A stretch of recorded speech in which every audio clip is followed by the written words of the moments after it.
specialised service in rural Victoria. The service is specialised both in nature and by design. We've continued to remain a specialised service because we've chosen to stay a type of day service and not venture into any other parts of the disability environment.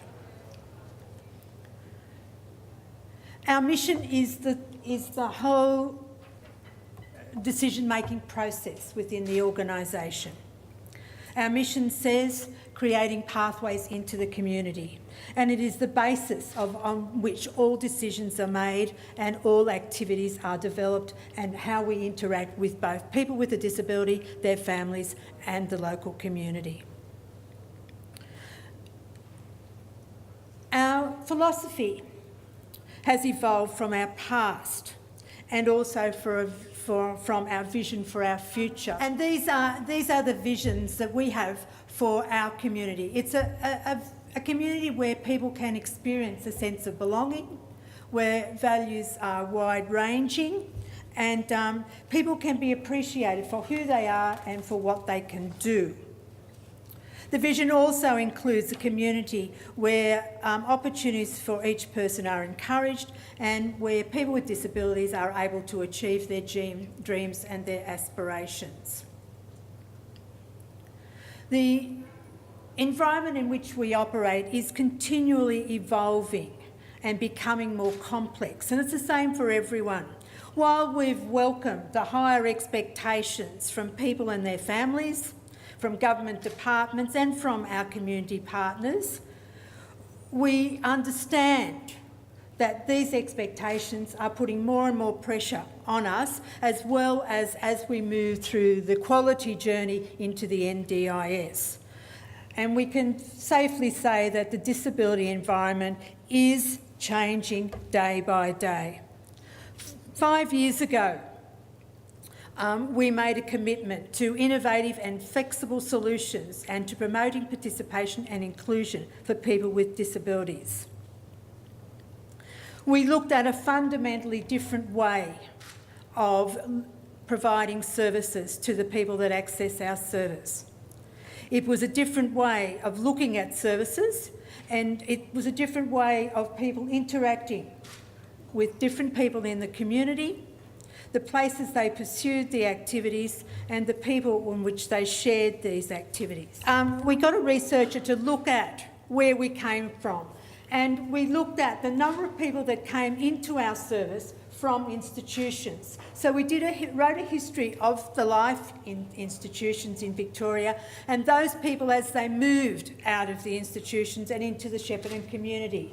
We looked at a number of people that are currently still in our service today, and their stories are something that we often go back and reflect on when we look at our service. We don't want to have anything that we read in our book. So we've moved well on from that. And that's been one of the factors that has influenced who we are today. What I've put together is some of our current demographics. During this year, we've had 56, 57 people that have accessed our service on a regular basis, and the gender ratio is roughly 50-50. If we look at the age, and this has been a factor in how we've developed our service into the future, we have a large population of young people, and we are having an increasingly large population of young people. Next year, we anticipate an additional 12 people will come in the 18 to 24 group, and we're also looking at more people coming into the 25 to 34 age group. So our population is changing. When Shepperton Access first started, there wasn't one person under 35 years. So the whole way that we've looked at our service delivery and what we envisage life would be like for people who access our service has changed drastically. Now, these are the disability types, and these were the disability types not as we would define them, but as were defined by the families when they entered our service. predominantly we've kept a large population of people with an intellectual disability. We've had an increasing number of people with cerebral palsy. People moved away from, I think people thought that if people had Down syndrome, they didn't have an ID, and also autism. They like to define them, these were their definitions when they first came. And we've had probably 50 or 60% of our people have health conditions, and most of them are complex health conditions. We have a large population of people with mental health issues, schizophrenia, anxiety, and also depression. And that's increasing on every year. We have a larger number. And we also have people that are having these health issues that is becoming more and more complex.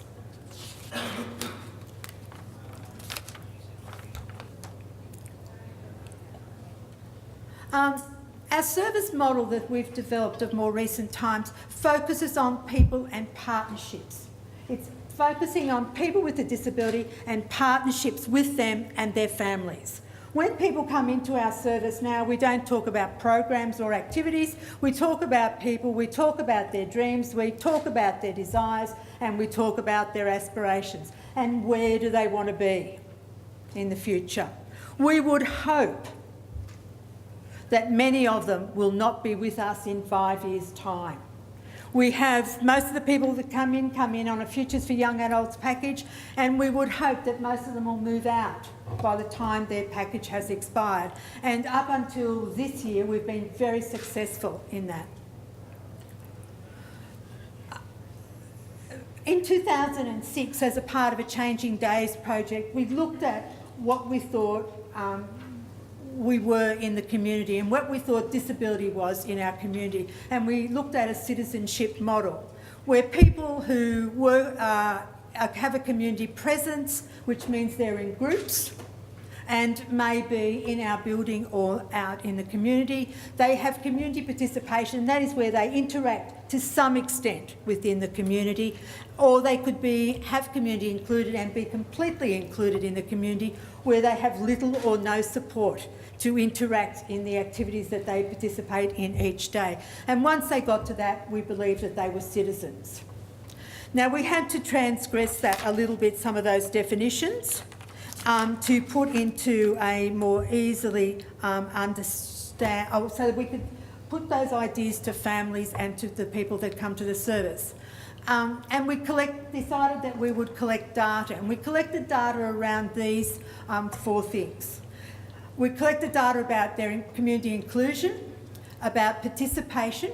We are also an RTO, so we have data around how much time people spend in education, and we have a community hub. We're very fortunate to have a partnership with the local Mechanics Institute, and with them we've developed a facility in the centre of town, and we have our offices there, and we have 3 program rooms there. So for the 70 or so people to come into our service, 3 program rooms people are surprised at how small an opportunity we provide within our service, but everything else happens in the community. In 2006, we can see from here, community inclusion was only 9% of the activities that we were involved in, where 37% were in our community hub. And today we have 55% of people involved in community inclusion, where only 16% are in the community hub. And I'll be able to explain some of that in a minute. The transition from community inclusion has also been reflected in individualised data. Malcolm, who's 63, when we started looking at the data, he spent 60% of his time in groups in the community and 40% of his time in the hub. Malcolm attended 4 days a week. In October, he was actually 50% in community inclusion, where he had little or no support. In October, he was almost out every day of the week, out doing activities with others. And then that was in 2010, and in 2011 and 2012, Malcolm became very unwell. So his behaviours wouldn't allow him to be in the community to the same extent. So he came back into the community hub, and it wasn't long after that Malcolm was moved into an aged care facility. So the data was able to give us information about how people were faring, and we could then understand the data when we looked at people's individual needs. The next one is Kayleen. Now, Kayleen lived in the family home until she was around about 41, 42. And when we started doing the Changing Days project, Kayleen wanted to have a say in her life, but her parents said no. So she stuck around and did some of the things that she wanted to do without telling her family until they came on board. Kayleen was then, one of the things that she wanted to do was to move out of a home, so she's moved into a residential unit. And there were behaviours that Kayleen would display towards people in the community, so we had to keep a fairly close watch on her during the pursuing years. And this year, in October this year, she had 70% of her activities outside in the community. She's also, in that time, has her own planning meetings. She plans her own planning meetings, invites the people that she wants to her planning meeting. She's now allowed, I shouldn't say that, it's the bureaucracy, she's now allowed to catch the bus to and from the unit to our place, which is, what, half a kilometre down the road on the same street. And she is able to catch the bus home, and she's allowed to walk through the mall because they don't know about it, to catch the bus home. She doesn't catch, we have a bus stop at our front door. She won't catch it there. She likes to walk and have a look around town on her way home. And we're not allowed to say anything. So, but in the last 2 months, and I'll come back to this later on, we've opened a social enterprise in the centre of town, which is 2 doors from our office, and we have an eco store. And Kayleen works in there 2 days a week, and she's been working in the store 2 days a week for the past couple of months. Now Kayleen wants to get into retail. She wants to understand retail and get a job. So, you know, coming from, you know, not being able to do anything in a matter of years to wanting to expand her horizons, sneaking around on the bus, can go anywhere that she wants around town without support. She now wants to get a job, which is a great solution for her. Now, Tegan is 21 and she came in through Futures, and when she first came in, as most of the people come into our service in Futures, we do a lot of work around rights and responsibilities. We spend some time in the community to see how they travel. Earlier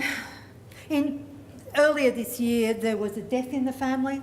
It was a tragic death of a sister, and her behaviours escalated. Sorry, this was at the end of in 2012, and so she had to come back into the building because wherever she went, she became very violent towards other people in the community. And she would walk up to anyone and just give them a kick in the shins and things like that. So we've actually, from that time, she started to move back out into the community a little bit more. Now, the last one of these is Nathan. Now, Nathan, again, is 21 and came in through Futures and is nearing the end of his Futures program. And he wants to get a job. And has done some education. When Nathan came to us, he couldn't write his name. He has very little language and doesn't have any sign, we've developed a gesture dictionary. He's quite violent at home. We have not seen any sign of that. He's been involved in some of our education and has some very basic education, but at first he wanted to get a job, and then he found Eco Park, which I'll explain later, and now he has big responsibilities at Eco Park. He makes the chook food and he feeds the chooks and he collects the eggs, and if anyone goes near the chooks, you know, watch out. So he's taken on that responsibility, and maybe down the track, yes, he will get a job. Right, I want to mention a little bit as Tim did, around thin markets. And Luke's story is a typical story of a thin market. Luke lives at Walker, north of Nathalia. And when Luke came to us, Luke has autism and a hearing impairment. When Luke and his family came to us 6 months out from him coming to our service, we suggested to the family that Luke get his licence, because how was he going to get in? It was an hour's or more's drive from his house to Shepperton. He'd gone to school in Shepperton, he'd gone to the school for the deaf, and had no language skills. And we talked to the family about him getting his licence, and during the last 6 months of school he actually got his licence, and then he was able to get a restricted P plates and driving to Shepperton. Luke and his Luke had no interaction with the local community, Nathalia community. And it was really sad because his family, like most rural communities, his family was very entwined in the local football net club, and on a Thursday night the whole family would pack up and go to pie night and go to the game day, and Luke would stay home. Because we spoke to some people and some people didn't know he even existed. It wasn't because they didn't want to take him out, because there was no communication. So Luke came to us, and his father had a connection with Rubicon, which some people may know of Rubicon. They do a lot of work around irrigation gates, both here and in the US and in Europe. And his dad organised for him to do some work experience at the front desk at Rubicon. And he was really successful because he did all the filing, he did scanning, he did a whole range of things. And then unfortunately, and it's probably not really unfortunately, the person that he worked beside went on maternity leave, and they introduced a new person into that, and within 2 weeks that placement fell over because the new person couldn't deal with Luke's lack of language. He would try to speak and he would make unusual noises, and if he was bored he'd start, the autism flapping. So that fell over. So we had to go back to the drawing board, and I decided that we would make Luke talk. I know that's DHS, in their wisdom, offered me $75,000 a year to have an interpreter. And I said, okay, this goes on for 3 years, what happens after that? Well, he'll be on his own. This is what? Huge amount of money for an interpreter. So I said no to that, and I said, let's make him talk. And we first of all brought him back into the service, and we put him with other, with groups, and we used a computer, and he would talk up onto a whiteboard on the computer. We then decided to get a phone, and that was when those first phones came in with the keyboard. They were very expensive then, and he would do that. And I thought, this is rubbish. And then I asked him, where was his hard palate, where was his soft palate, and we did some exercises. And within 3 months, good morning, Wendy. Now, every time he walks into the building, straight down to my office, good morning, Wendy. And he talks. He can actually verbalise what he wants. But even before we got to that point, we decided to look at the local community of Nathalia, because we thought, what's the point of driving an hour down and an hour back every day? So I went to the Nathalia community, and we actually got him a work experience placement in a hardware shop. But it was so hard because he couldn't hear the people. There was no communication. So I decided to build some little cards, just little cards, and we put 5 basic rules on them. So I went round to every shop in Nathalia and said, when Luke comes into the shop, you do these things. Give him eye contact, tell him to speak, don't take his gestures. If he starts flapping or making noises, tell him to stop, and this is what you do. It was tough, but this is what you've got to do. And we got them together, and we trained them all up to do this, the bakery, the bank, all those places. And it worked. Within a couple of weeks, they were all on board. Everyone in town was talking about it, and it was working. And then I decided I'm tackling the football club. So I went to a couple of older people in the football club and did the same. So now he goes to the football club, he works in the canteen on game day and does all these things. He is, even though they live out of town, because they live on a big wheat farm, they live out of town, he is a part of the Nathalia community. So He now works work experience in at the local hospital where he does all the lawn mowing. So this is his story.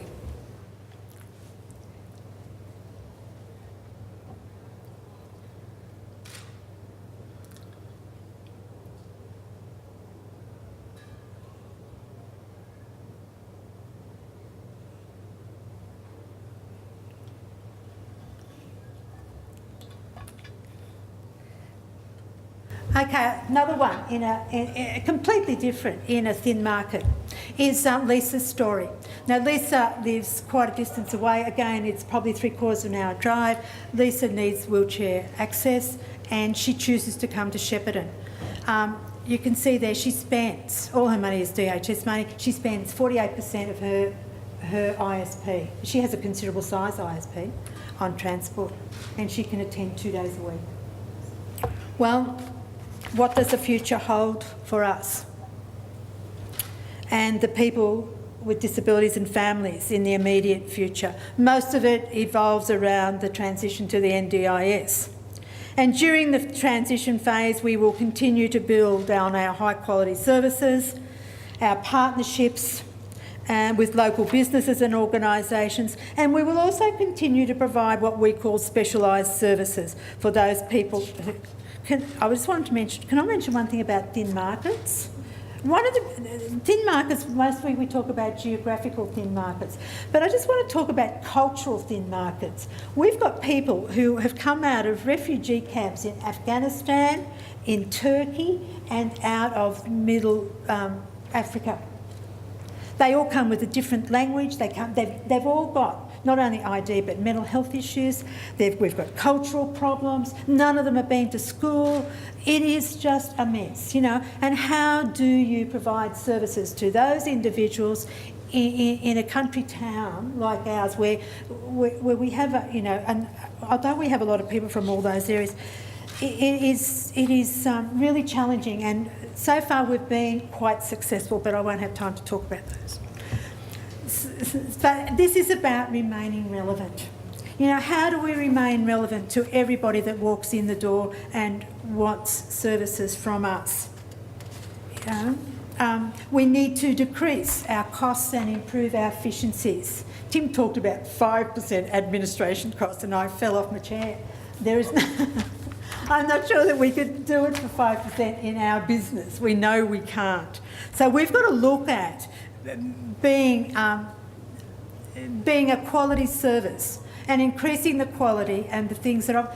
and that will attract other funding into our organisation. And we need to prepare and respond to new challenges. But I want to finish up with this one. This is what we're also doing, is promoting the ideals of ecological sustainability, particularly in a rural environment where things are tough. I don't care what anyone says, Shepperton is. Things are tough. So what we've done is, over the past few years, we've established an ecological park where people can, this is where Nathan goes, and people learn about ecological sustainability and are able to transfer these skills into their own homes. I don't know how many mums I've had in complaining to me about the need for chook yards and the needs for vegetable gardens, that they've learnt the skills and they want to have these things at home now. We recently purchased a building just 2 doors away, and we set up an eco store, and we have a registered kitchen. So the produce now that people make or grow at Eco Park, and the eggs and other things are processed in our kitchen and we sell them in Eco Store. So if anyone's in Shepperton, please call in and buy lots. I've also got here, Luke's story was one of many stories that we've told over the years. This is our 3rd edition of these books, so I've brought a couple of those if people want to have a look at those, of different, like Mariah's got a job, and there's a whole lot of stuff in those books of some of the journeys of individuals. So thank you.